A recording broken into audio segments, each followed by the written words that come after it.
I got to tell you, these days, if you don't know the business and economics lingo, there's very few careers that you're going to walk into. It's almost mandatory no matter what you do. Communications or sports management or the arts industry, everybody eventually realizes they got to know some accounting and some marketing and some, you have to understand the economy and you got to understand the language of finance. First, when I study economics, I think about the terms first. I say I need to memorize the terms before I can understand the concepts or even think about understanding the graphs. So what I do to memorize the terms is I make flashcards and I write the term on one side and then the definition on the other side. And there are two different ways you can study with this flashcard. You can either look at the term and then try to guess the definition, or you can read the definition and then try to guess the term.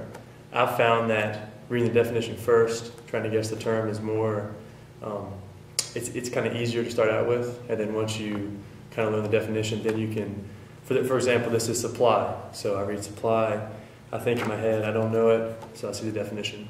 Once you have a big stack of note cards, you separate them into, these are the note cards that I know, these are the ones I don't know. So you can put the ones to the side that you're not really sure of, and then make a pile that you're confident about. So you can kind of keep those on the back burner. Once you memorize all the terms, do these flashcard drills, then the concepts make a lot more sense. I've also found that reading in the text, it's really important to highlight important information, and that also helps you to pick out what you need to memorize, what definitions, what terms, and that can kind of lead you into the flashcards, into the note cards.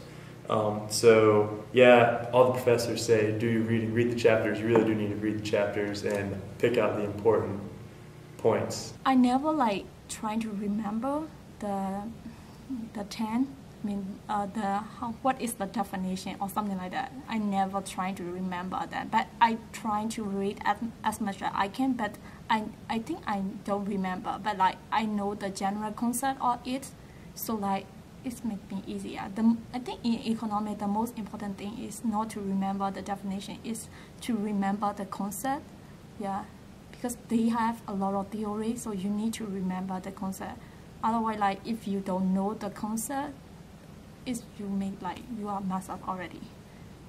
I had a student in yesterday, and he came in here and he had questions on elasticity.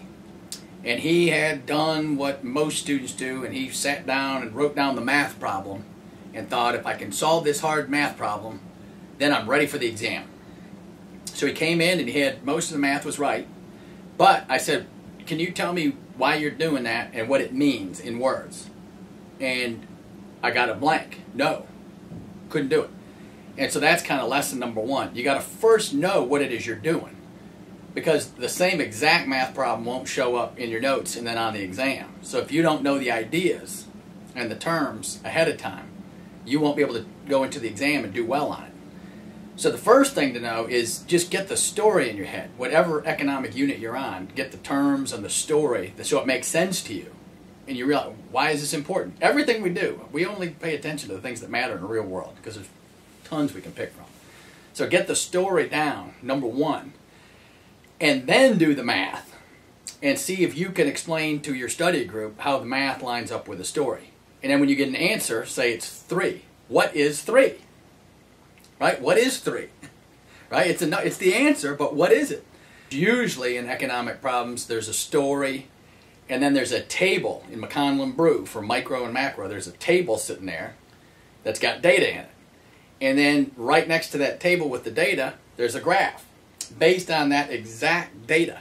So the number 15 is in the data, find the 15 in the graph, right? And then the math problem is going to relate to the story and the table and the graph.